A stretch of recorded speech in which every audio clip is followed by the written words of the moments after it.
તો કાલોલ તાલુકાના વેજલપુર ગામના ગરીબો ઉપર તંત્રનો કહેર વરસી ગયો છે। ત્યારે જૂના ઘરો ઉપર ગ્રામ પંચાયત દ્વારા જેસીબી ફેરવી દેતા ગરીબ પરિવારો હવે ઘર વિહોણા બન્યા છે। તો ન્યાય માટે કલેક્ટરને આવેદનપત્ર આપી દુઃખ વ્યક્ત કરવામાં આવ્યું છે। તો સરપંચને તલાટી દ્વારા વર્ષો જૂના ઝૂંપડા ઉપર જેસીબી ફેરવીને કેટલાક પરિવારોને ઘર વિહોણા કરાયા છે।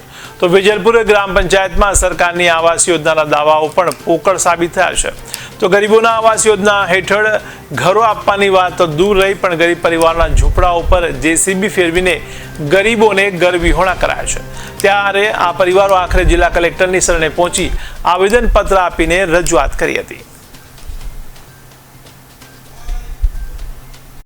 અમે વેજલપુરમાં રહેવાથી છે। 60-70 વર્ષથી અમે વેજલપુરમાં રહીએ છીએ અને તલાટીને કોઈ જાણ વગર, કોઈ નોટિસ આપ્યા વગર, અમને કોઈ જાતની જાણ કર્યા વગર ડાયરેક્ટ અમુક સભ્યો ઉપરી થઈ અને અમારા મકાનો તોડાઈ નાખ્યા છે। અને અમે માટે કરીને ગોધરા જિલ્લા કલેક્ટર સાહેબના પાસે આવ્યા છે કે સાહેબ અમને અમારા મકાન તોડી પાડ્યા છે, એની અમને રહેવાની સગવડ કરી આપો, યા તો પછી અમને એનું વળતર અપાવો। એ માટે અમે ગોધરા જિલ્લા કલેક્ટર સાહેબ પાસે આવેલા છે। આપનું નામ? મુસ્ताक हुसैन खुदा।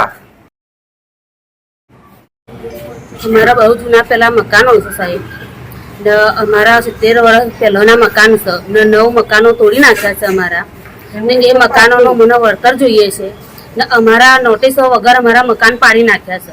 અમારા પાકાની છે, બધું જ છે, બધી વાતે અમારા પર પ્રૂફ છે ને તલાટીને ખબર હતી કે કોર્ટ જ છે, તે છતાં બી પણ અમે કોઈ કાર્યવાહી ના કરી ને અમારા મકાનો તોડી નાખ્યા। તો અમારે વળતર જોઈએ। શું માંગ શું છે તમારી? અમારે વળતર જોઈએ, અમારે ઇન્સાફ જોઈએ। આજે કઈ આવ્યા છો તમે? અમે કલેક્ટર સાહેબ પાસે આવ્યા છે, તો અમારે ઇન્સાફ કરો ને અમારે ઇન્સાફ જોઈએ। આપનું નામ? સુમૈયા ઇમરાન અલિયા।